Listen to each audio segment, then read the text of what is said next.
In 1825, I was 10 years old. My father and mother were dead. I lived with my aunt and uncle, Mr. and Mr. S. Reed. Their house was called Gateshead Hall. The house was in Yorkshire, in the north of England. My aunt and Uncle Reed had 2 children, a boy, John, and a girl, Eliza. I liked my Uncle Reed and he liked me. But in 1825, my uncle died. After that, I was very unhappy. My Aunt Reed did not like me. And John and Eliza were unkind to me. It was a cold, rainy day in December.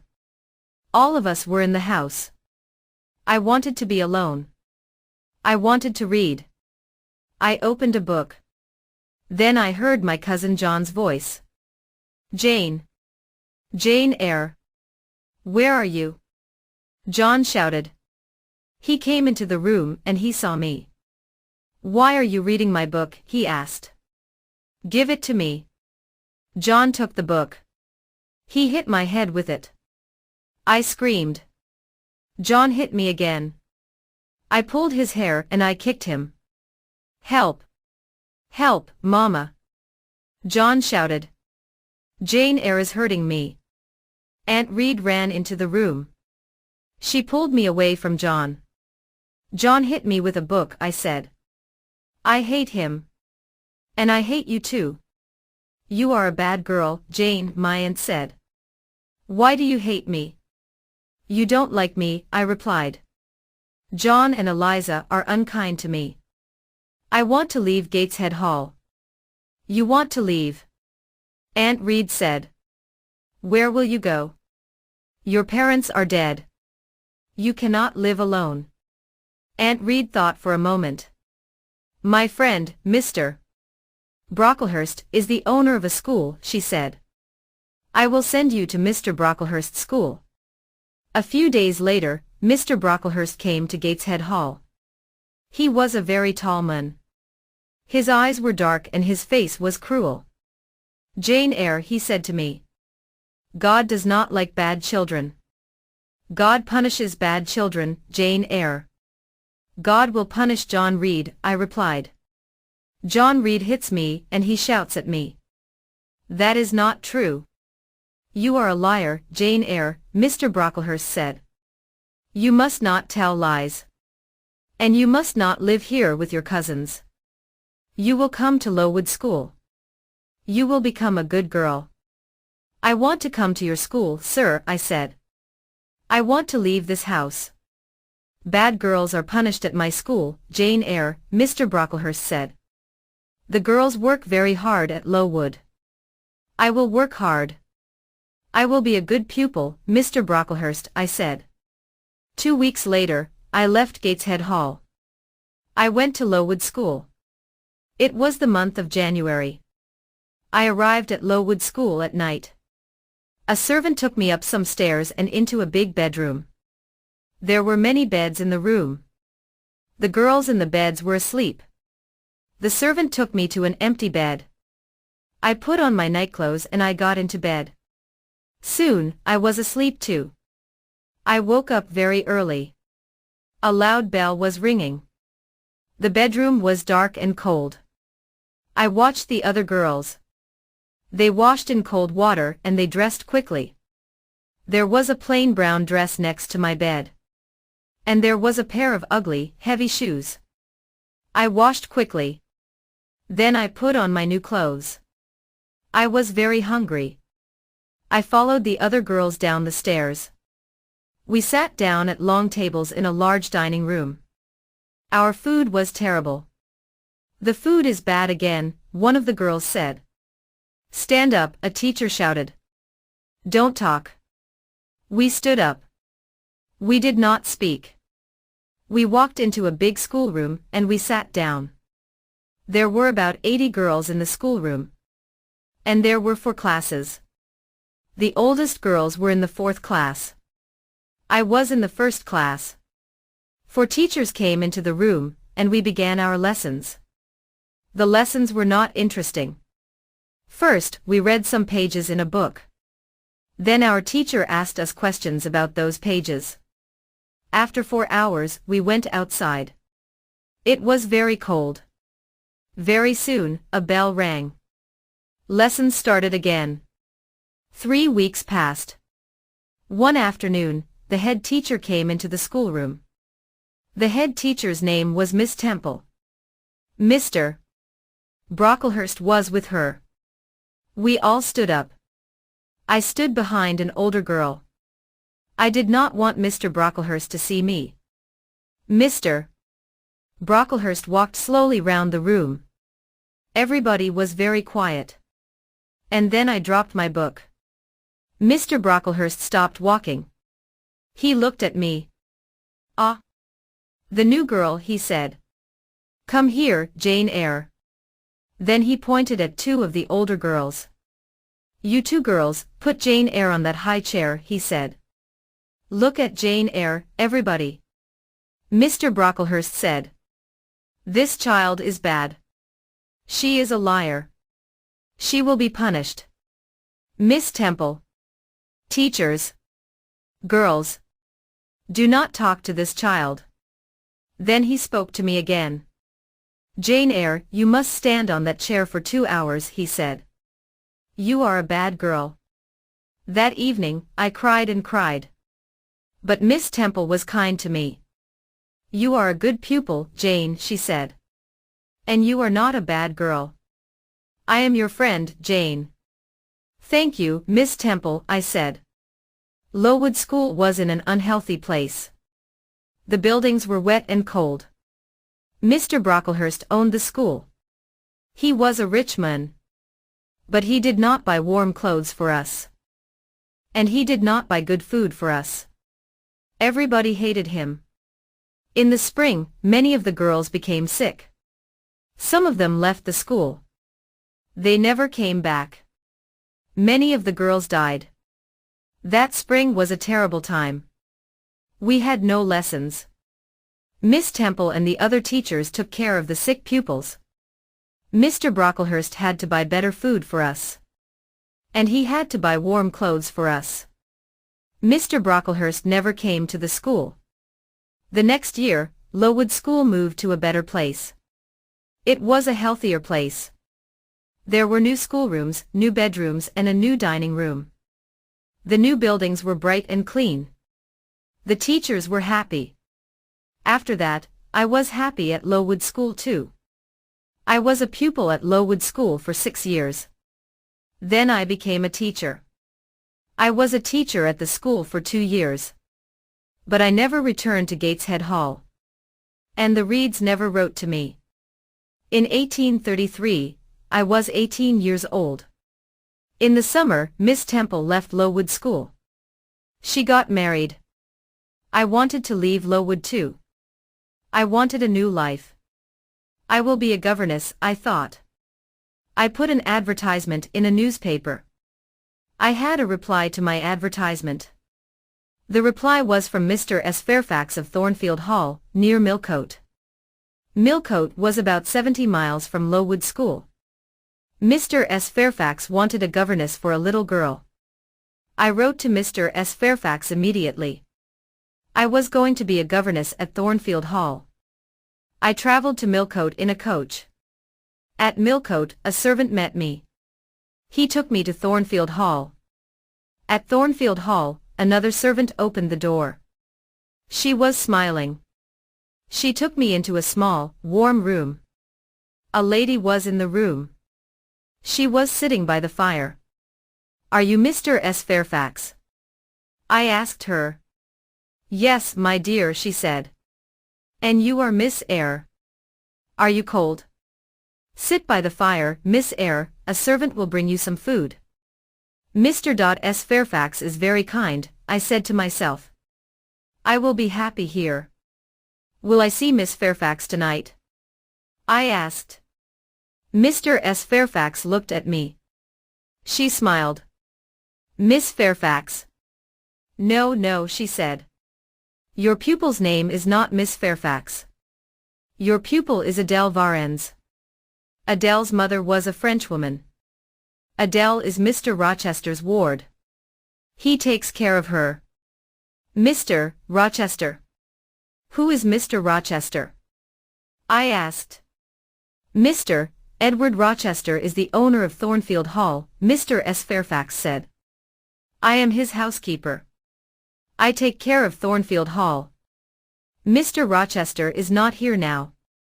He does not like this house. He is often away from home.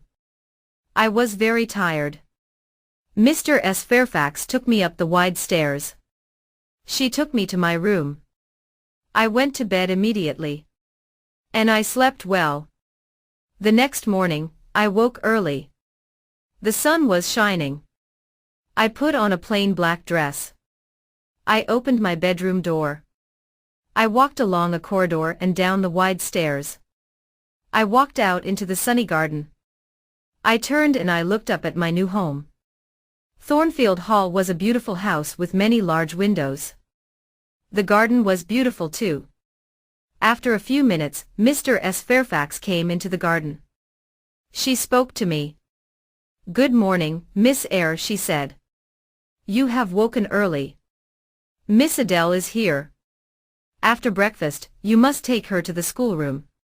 She must begin her lessons. A pretty little girl walked towards me. She was about 8 years old. She spoke to me in French and I replied in French. After breakfast, I took Adele to the schoolroom. We worked all morning. Adele enjoyed her lessons and I was happy. In the afternoon, Mr. S. Fairfax took me into all the rooms of Thornfield Hall. We looked at the paintings and at the beautiful furniture. We walked along the corridors. Come up onto the roof, Miss Eyre, Mr. S. Fairfax said. You will see the beautiful countryside around Thornfield Hall. We walked up many stairs. At last, we were at the top of the house. We walked along the top corridor. Mr. S. Fairfax opened a small door, and we walked onto the roof. Look, Miss Eyre, Mr. S. Fairfax said. You can see for many miles. We stood on the roof for a few minutes. Then we went back into the house. We walked carefully towards the stairs. The top corridor was narrow and dark. Suddenly, I heard a strange laugh. Who is that, Mr. S. Fairfax? I asked. Mr. S. Fairfax did not reply. She knocked on a door. Grace, she said. The door opened. Behind the door was a small room. A servant was standing at the door. Be quiet, Grace, please, Mr. S. Fairfax said. The woman looked at Mr. S. Fairfax. Then she closed the door. That was Grace Poole, Mr. S. Fairfax said. She works up here. Sometimes she laughs and talks with the other servants. Don't worry about Grace. Please come downstairs now, Miss Eyre. 3 months passed. I had not met the owner of Thornfield Hall. Mr. Rochester had not come home. One January afternoon, I went out and I walked towards the road. I was going to the village of Eyre. I was going to post a letter in the village. Eyre was 2 miles from Thornfield Hall. The day was fine, but it was very cold. I walked quickly and soon I was near the village. Suddenly, a big black and white dog ran past me. A moment later, a man on a black horse followed the dog. Then, I heard an angry shout. The dog ran past me again. It was barking loudly. I turned round. The horse had fallen on the icy ground and the man had fallen from the horse. One walked towards them. Can I help you, sir? I asked. My horse fell. I've hurt my foot, the man said.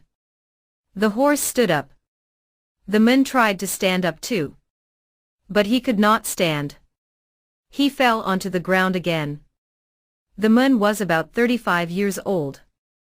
He was not handsome, but he had a strong face. He had dark eyes and black hair. He was not very tall, but his body was powerful. I'll bring somebody from Thornfield Hall, I said. Do you live at Thornfield? The man asked. I am the governess, I replied. Ah, yes. The governess, the man said. Help me, please. The man stood up very slowly, and he put his hand on my shoulder. He walked slowly towards his horse. I helped him. He pulled himself onto the horse. "Thank you. Now go home quickly," the man said. And he rode away. I walked on to the village and I posted my letter. Then I returned to Thornfield Hall. Bright lights were shining in the big house. I went inside. A big black and white dog walked towards me. It came from the dining room. I had seen the dog before. "Whose dog is that?" I asked a servant. "It's Mr. Rochester's dog," the servant replied. "Mr. Rochester has come home. But he has hurt his foot. His horse fell on some ice." I smiled. The owner of Thornfield Hall had returned. But I did not see Mr. Rochester again that day. I saw Mr. Rochester the next day. He sent for me in the evening. I put on a clean dress. I brushed my hair carefully. Mr. Rochester was in the large sitting room. He was sitting in a big chair.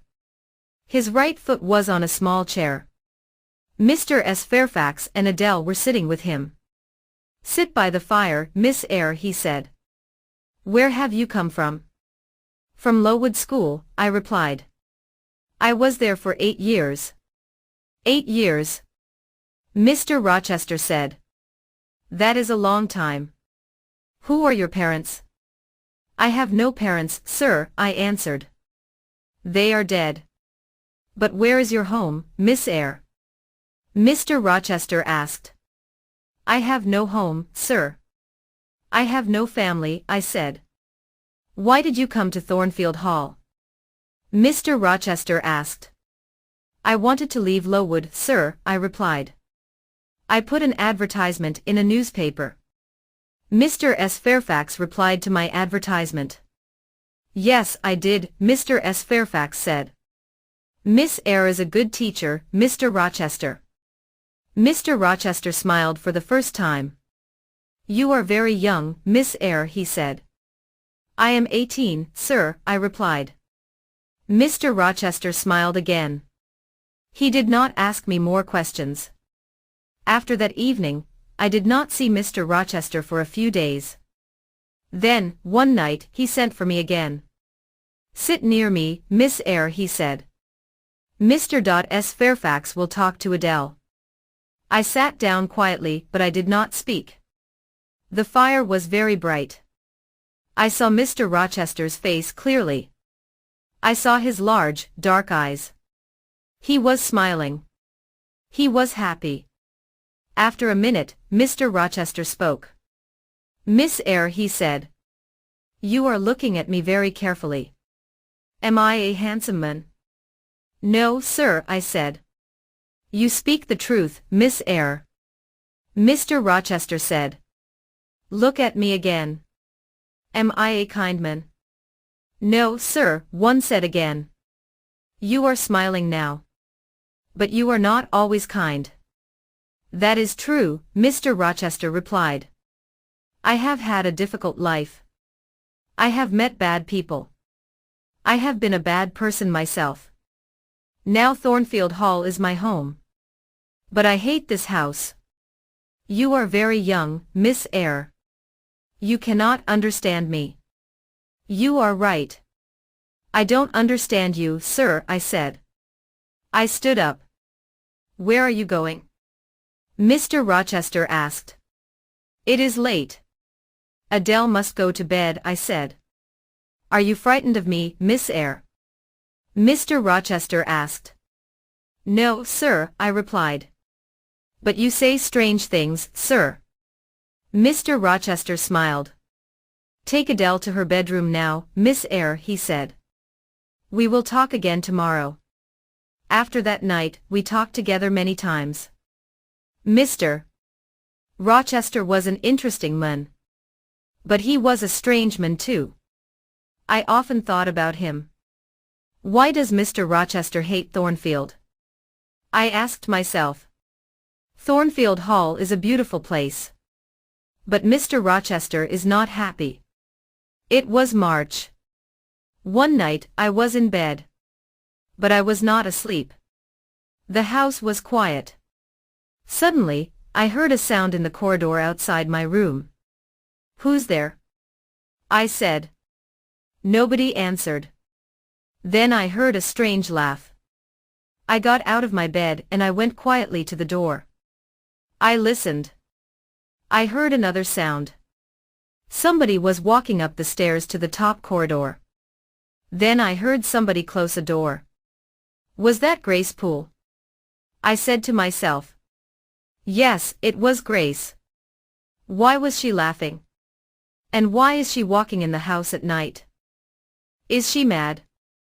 I must tell Mr. S. Fairfax about this. I will speak to her now. I put on some clothes and I opened the door. There was a candle on the floor outside my room.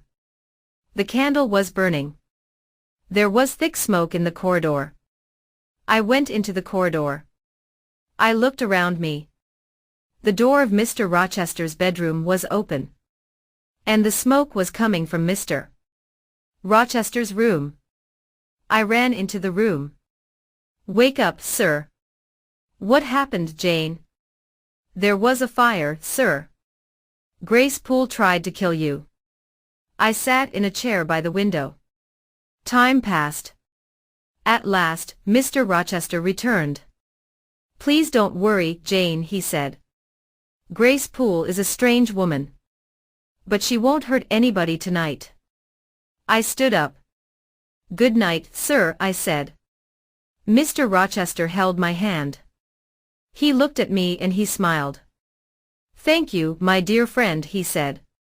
You saved my life tonight, Jane. Good night, sir, I said again. I went back to my bed. I was very tired. But at first I could not sleep. Suddenly I understood something. I loved Mr. Rochester. He had smiled at me. He had held my hand. Did he love me? I did not know. But I thought about Mr. Rochester for a long time. I did not see Mr. Rochester the next day. He did not send for me. In the evening, I went down to Mr. S. Fairfax's sitting room. The housekeeper was looking out of the window. The weather has been good today, Mr. S. Fairfax said. Mr. Rochester had a good day for his journey. His journey? Where has he gone? I asked. I was surprised. He has gone to Ingram Park, Mr. S. Fairfax replied. Mr. Rochester will stay there for a week or more. He has many friends. All his friends will be at Ingram Park this week.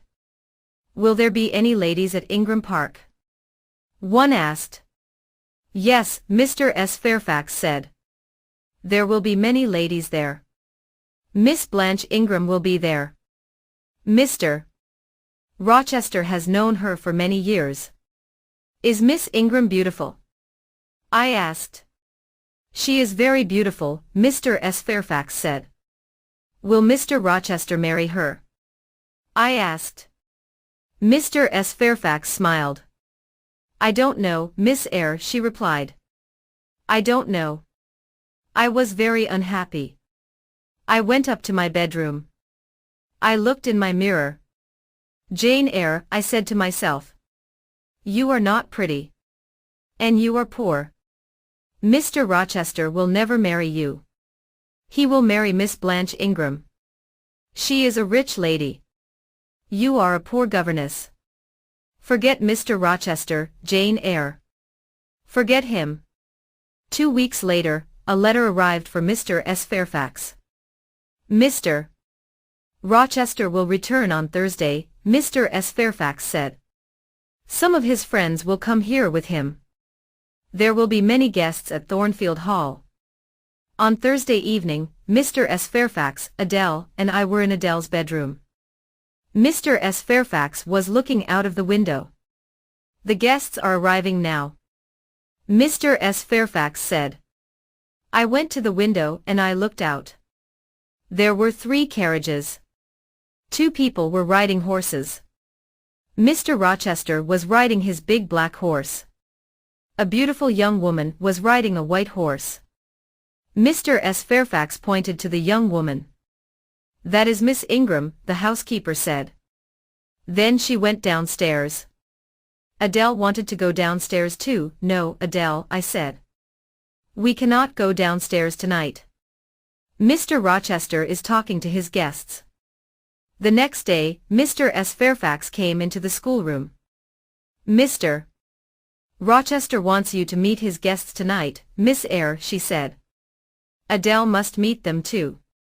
Later, Adele and I went quietly into the sitting room. And soon, 8 ladies came into the room. One of them was tall, dark and very beautiful. She was Blanche Ingram. Adele ran towards her. "Good evening, beautiful lady," she said in French. "What a pretty little girl," Blanche Ingram said. Miss Ingram spoke to the other ladies. And she spoke to Adele. But she did not speak to me. Half an hour later, the gentleman came into the room. I looked at Mr. Rochester. He saw me, but he did not speak to me. Miss Ingram pointed at Adele. "Why doesn't this little girl live at a school, Mr. Rochester?" she asked. "Adele learns her lessons at home," Mr. Rochester replied. "She has a governess." "Oh, yes. That small woman by the window," Miss Ingram said. "I had many governesses. I hated all of them. They were all ugly and stupid." Later, Miss Ingram and Mr. Rochester sang some songs together. Mr. Rochester had a fine voice. I listened to the songs, then I left the room. Mr. Rochester followed me. "What is wrong, Jane?" he asked. "Nothing is wrong, sir," I said. "But I am tired. I am going to my room." "Good night, sir. You are tired. And you are unhappy too, Mr. Rochester replied. "There are tears in your eyes. Rest now, Jane. But please come and meet my guests tomorrow evening. Don't forget, Jane." The guests stayed at Thornfield Hall for 2 weeks. Every evening, I went to the sitting room with Adele. Nobody spoke to me. Mr. Rochester and Miss Ingram were always together. One afternoon, Mr. Rochester went to Millcote. He returned late in the evening. I met him at the front door. "Another guest has arrived, sir," I told him. "His name is Mr. Mason. He has come from the West Indies." Suddenly, Mr. Rochester's face was pale. He held my hand tightly. "Mason. The West Indies. Mason," he said. "Are you ill, sir?" I asked. "Jane, my little friend, I've had a shock," he said. "Bring me a glass of wine, please." I went quickly to the dining room. I returned with a glass of wine, and I gave it to Mr. Rochester. "What are my guests doing?" he asked. "They are eating and laughing, sir," I replied. "Mr. Mason is talking to the other guests. One day, they will all hate me," Mr. Rochester said. "Now go into the dining room again. Tell Mason to meet me in the library." I gave Mr. Mason the message. Then I went to my bedroom. I got into my bed. Later, I heard Mr. Rochester coming up the stairs with Mr. Mason. They were laughing and talking. Soon, I was asleep. Some hours later, I woke up. A terrible cry had woken me. The moon was bright. Its light was shining through my window. I listened. Then I heard somebody shouting. "Help! Help! Rochester, help me!" The voice came from the top corridor. "Help! Help!" I got out of bed and I put on a dress and some shoes. I opened my door. All the guests were in the corridor outside the bedrooms. They were all asking questions. "What happened?" they asked. "Is there a fire? Who is hurt? Where is Mr. Rochester?" "I am here," Mr. Rochester said. He was walking down the stairs from the top corridor. "What is wrong, Mr. Rochester?" Miss Ingram asked. "What has happened?" "Nothing is wrong," Mr. Rochester replied. "One of the servants has had a bad dream." "Go back to bed." I went back to my room. But something was wrong. I did not get into my bed. I waited. Soon, somebody knocked on my door. I opened the door. Mr. Rochester was standing in the corridor. "Jane, follow me." "Do not make a sound," Mr. Rochester said. We went up to the top corridor. Mr. Rochester unlocked a door, and we went inside a room. Mr. Mason was sitting on a chair in the room. His face was pale. And his shirt was covered with blood. Then I heard a terrible laugh. The sound came from the next room.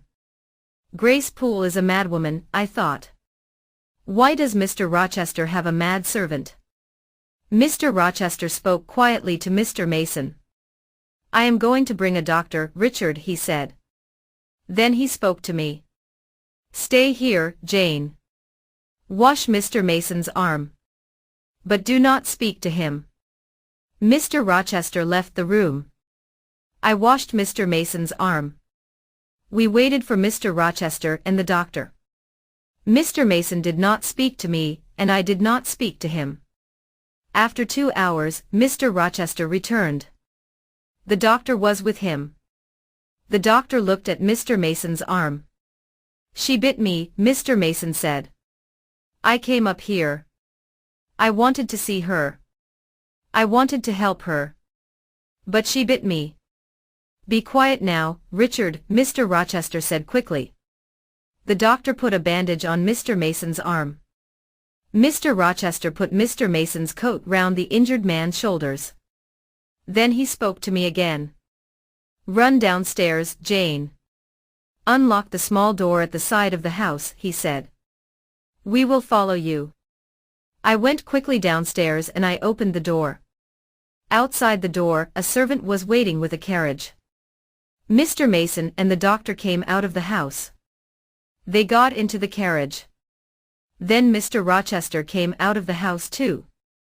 Mr. Mason spoke to him through the window of the carriage. "Help her. Be kind to her, Rochester," he said. "Yes, I will, Mason," Mr. Rochester said.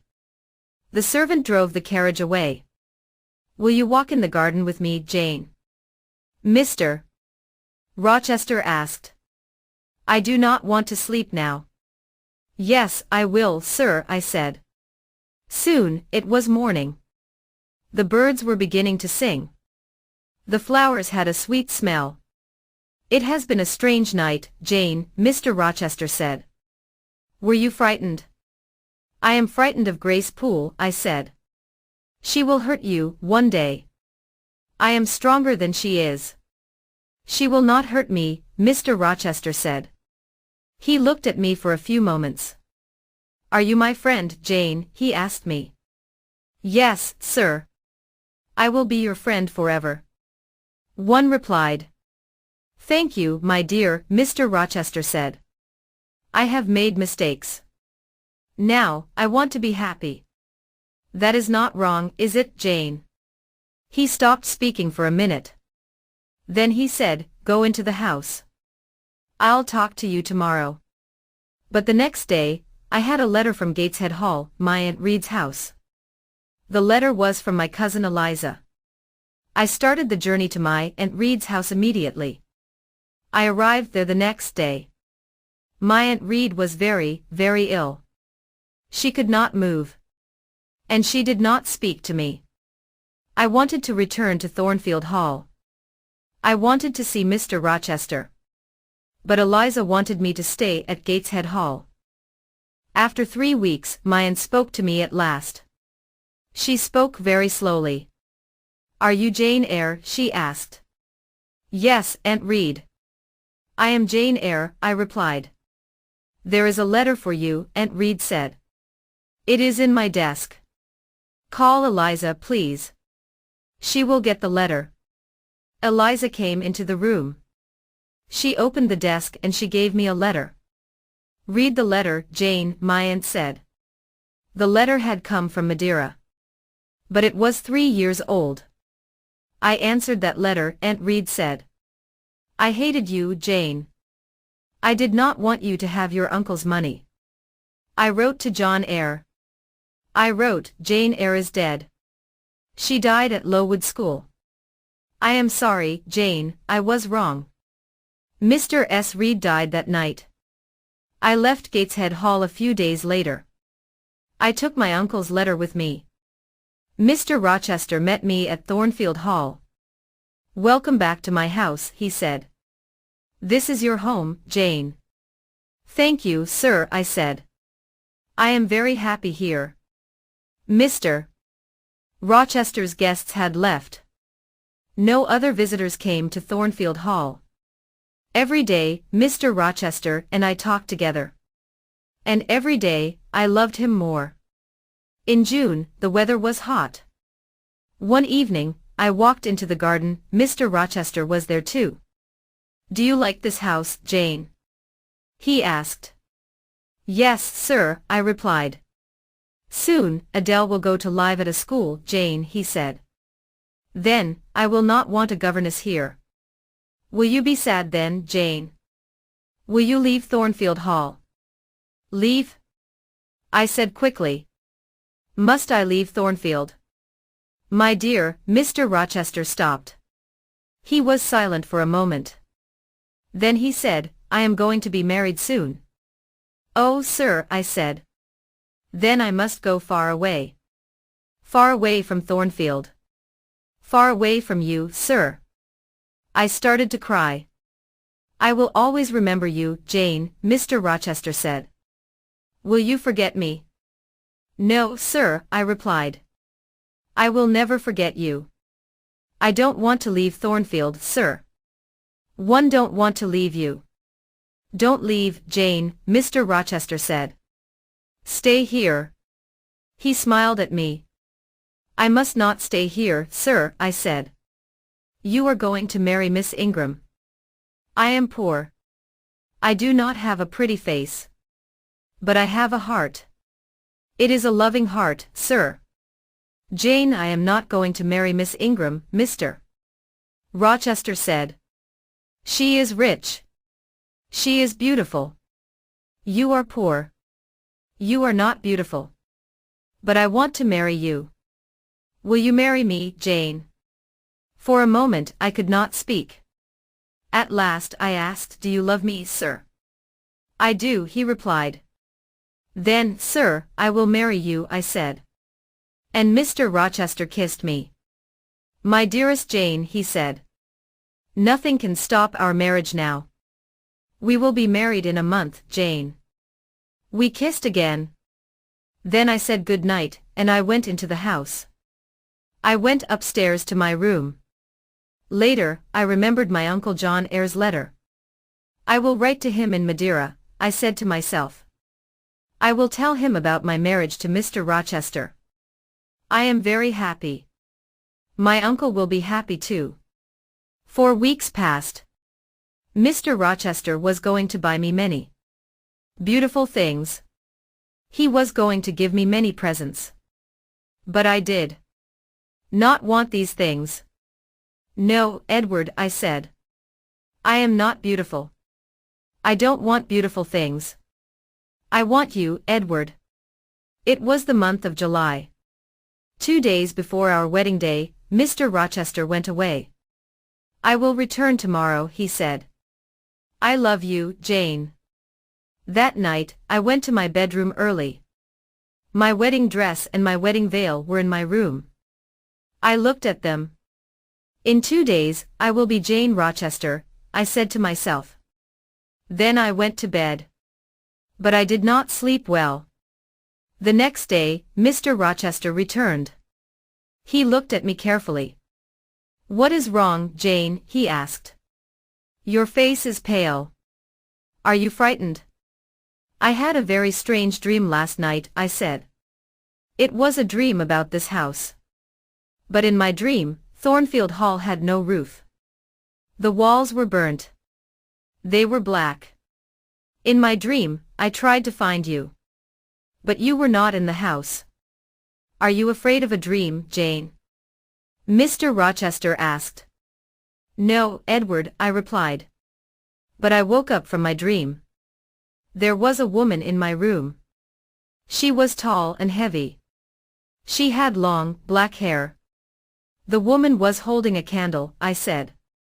She put the candle by my mirror. She put my wedding veil over her head, and she looked in the mirror. Then I saw her face. It was a strange, terrible face, Edward, I said. Suddenly, the woman tore my veil into 2 pieces. She threw the pieces on the floor. What happened next? Mr. Rochester asked. The woman held her candle near my face, I replied. She looked at me and she laughed. Then she went away. This happened in your dream, Jane, Mr. Rochester said. It did not happen in my dream, Edward, I said. This morning, my wedding veil was on the floor of my room. It was torn. It was in 2 pieces. But the woman did not hurt you, Jane, Mr. Rochester said. Sleep in Adele's room tonight, my dear. You will have no more bad dreams. It was our wedding day. We were going to be married in a church near Thornfield Hall. After the marriage, we were going to travel to London. I got up early. I put on my wedding dress and I went downstairs. Mr. Rochester was waiting for me. At 8 o'clock, we walked together to the church. The clergyman was standing by the door of the church. There were 2 other people inside the church, 2 men. They were sitting in a dark corner. I could not see them very well. The clergyman started to speak. At every marriage, the clergyman asks an important question. He asks the people in the church, is there a problem about this marriage? The clergyman spoke loudly. He asked this question and he waited. There was silence for a moment. And then one of the men in the dark corner stood up. He spoke loudly. There is a problem. These 2 people must not be married, he said. There is not a problem. Mr. Rochester said to the clergyman. Please go on with the marriage. No, I cannot go on with the marriage, the clergyman replied. He spoke to the man in the corner. What is the problem, sir? He asked. Mr. Rochester turned and looked at the man. Who are you? What do you know about me? He asked angrily. My name is Briggs, sir. I am a lawyer, the man replied. I know many things about you. 15 years ago, you were married in the West Indies. Your wife's name is Bertha Mason. She is alive. She lives at Thornfield Hall. How do you know that? Mr. Rochester shouted. The other man in the dark corner stood up. He walked towards us. It was Richard Mason. Bertha Mason is my sister, he said. I saw her at Thornfield Hall in April. Mr. Rochester's face was pale. For a minute he was silent. Then he spoke quietly. It is true, he said. My wife is living at Thornfield Hall. She is mad. Come to the house, all of you. Come and see Mr. S. Rochester. Come and see the madwoman. We all left the church. Nobody spoke. At Thornfield, Mr. S. Fairfax and Adele were waiting for us. They were smiling happily. Nobody will be happy today. Mr. Rochester said. We are not married. Briggs, Mr. Mason, the clergyman, and I followed Mr. Rochester. We followed him up the stairs. He took us to the top corridor. He unlocked a door, and we went into a small room. I had seen this room before. We walked through the room to another door. Mr. Rochester unlocked this door, and we saw a larger room. Grace Poole was sitting in the room. But another woman was there too. She was tall and heavy. Her dark hair was in front of her face. The woman turned and looked at us. I knew that terrible, mad face. I had seen it in my bedroom, 2 nights before. The madwoman saw Mr. Rochester. She screamed and she ran towards him. "Be careful, sir," Grace Poole said. The madwoman was very strong. She screamed and she hit Mr. Rochester. But Mr. Rochester held her arms. "This woman is my wife," Mr. Rochester said angrily. "I wanted to forget about her. I wanted to marry this young girl, Jane Eyre. Was I wrong?" He was silent for a few moments. Then he spoke quietly. "Yes.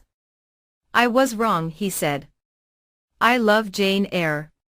But I was wrong. Now go, all of you. I must take care of my mad wife." I went slowly downstairs.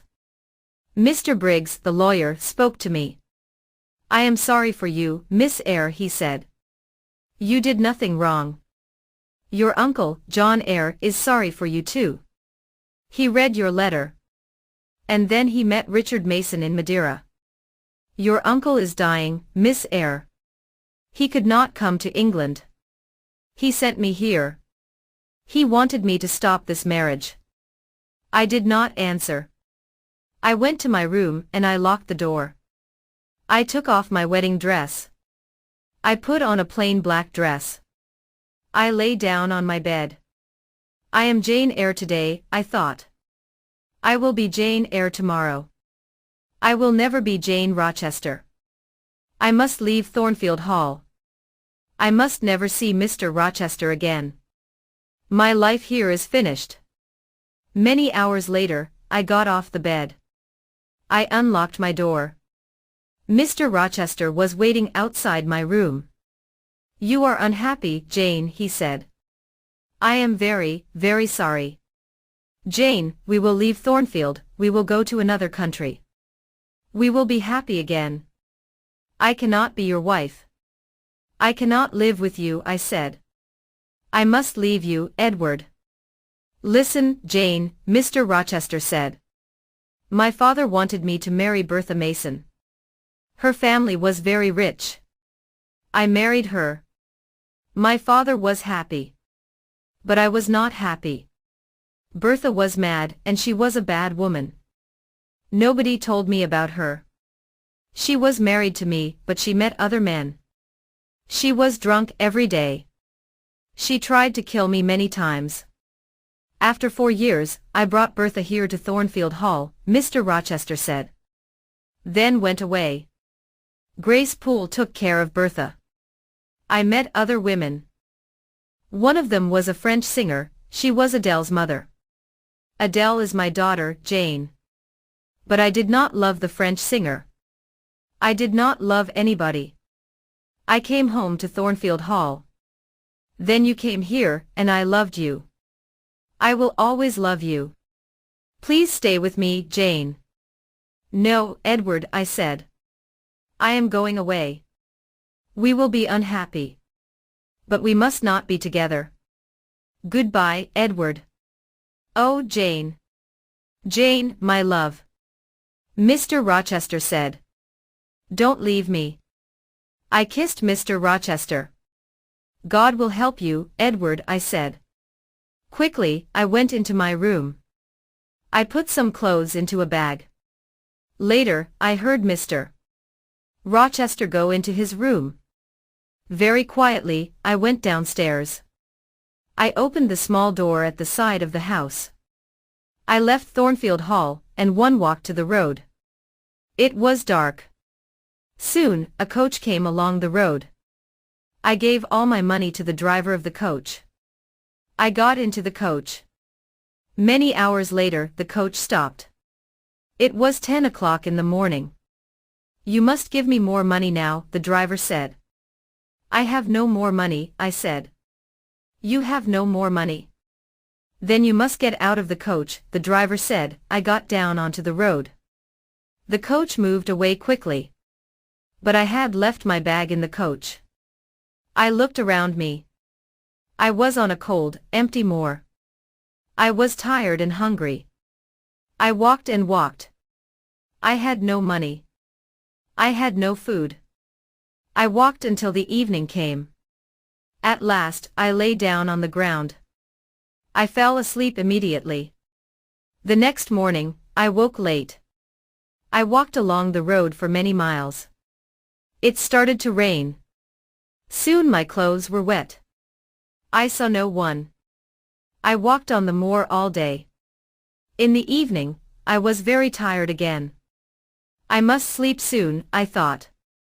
Where shall I sleep? Then I saw a light. I walked slowly towards it. The rain was falling heavily. But I saw a house near the road. I walked up to the house. I knocked on the door. I waited but nobody opened the door. I stood outside the house. I was very cold and very tired. I could not move. I am going to die here, I said. Then I heard a young man's voice. The man was standing behind me. No, you will not die at Moor House, the man said. Then he unlocked the door of the house. He took me into the house. He took me into a warm sitting room. Please sit down, he said. Two pretty young women came into the room. Give this poor woman some food, Diana, the young man said. Give her some dry clothes, Mary. Then he spoke to me again. My name is St. John Rivers, he said. These are my sisters, Diana and Mary. What is your name, young woman? My name is Jane Elliot, I said. I closed my eyes. Jane is very tired, Diana said. She must go to bed now. I stayed in bed at Moor House for 3 days. Diana and Mary Rivers were governesses. They were staying at Moor House for a few days. St. John, their brother, was a clergyman. They were very kind to me. Soon, we were good friends. One day, St. John asked me about my life. I was a governess too, I told him. And I told him about Lowood School. But I did not tell him about Thornfield Hall. I did not tell him about Mr. Rochester. I want to work, St. John, I said. Will you help me? I have a plan, St. John said. A few miles from here, there is a village. Many of the girls in the village cannot read or write. I am going to pay for a girls' school in the village. But I must find a teacher for these girls. I will teach them, St. John, I said. Good, he said. There will be a small house next to the school. You will live there. 3 days later, a letter arrived for St. John. Diana, Mary, our Uncle John is dead, he told his sisters.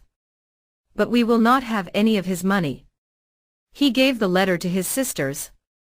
They read it. Uncle John was our mother's brother, Diana told me. He was very rich. But he has given all his money to another niece. We do not know her. Soon, I went to live in the village. I lived in the house next to the school. Every day, I taught the girls. My pupils worked hard. But I was not happy. Every day, I thought about Edward Rochester. Does he think about me? I asked myself. 4 months passed. One day, St. John Rivers came to my house. He was holding a letter. He was worried. What is wrong? I asked. I want to ask you 3 questions, Jane, he replied. Is your name Jane Elliot? Do you have another name? Do you know Jane Eyre? I looked at him for a moment. I did not speak. I have some news for Jane Eyre, St. John said. Jane Eyre was a pupil at Lowood School. And she was a teacher there. Then she was a governess at Thornfield Hall, the home of Mr. Edward Rochester. How do you know this? I asked. What do you know about Mr. Rochester? How is he? I don't know, St. John said. This letter is from a lawyer. The lawyer tells a story about Mr. Rochester. Mr. Rochester had a mad wife. But he tried to marry Jane Eyre. She left Thornfield. Now this lawyer, Mr. Briggs, is trying to find her. I will tell you the truth, St. John, I said. My name is not Jane Elliot. My name is Jane Eyre. And I was a governess at Thornfield Hall. I know Mr. Rochester. Did Mr. Briggs write anything about Mr. Rochester? No. The letter is about you, Jane, St. John said. Your uncle, John Eyre, is dead. John Eyre has given you £20,000. You are rich, Jane. But why did Mr. Briggs write to you? I asked.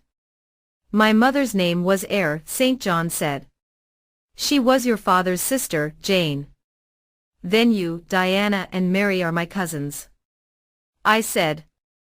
I thought carefully for a moment. Write to Diana and Mary, I said. They must come home. I will give all of you some of Uncle John's money.